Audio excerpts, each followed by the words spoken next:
दरभंगा के चर्चित चिकित्सक डॉक्टर एम.के. शुक्ला के कई ठिकानों पर आयकर विभाग ने गुरुवार की सुबह एक साथ छापेमारी कर सनसनी मचा दी है। विश्वस्त सूत्रों से मिली जानकारी के अनुसार गोपनीय रूप से पहुंची आयकर विभाग की टीम दिग्घी स्थित 2 अस्पताल, घर और दलान रिसोर्ट सहित करीब 7 या 8 ठिकानों पर छापेमारी कर रही है।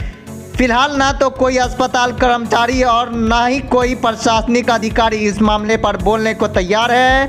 तस्वीरों के माध्यम से आप देख सकते हैं कि किस प्रकार अधिकारियों की गाड़ी सड़क किनारे लगी है, जबकि अस्पताल के प्रवेश द्वार से लेकर हर एक द्वार पर छापा टीम के साथ आए सुरक्षाकर्मी ने मोर्चा संभाल रखा है। ना किसी को अंदर आने दिया जा रहा है और ना ही अंदर आने वाले को बाहर निकलने की अनुमति है।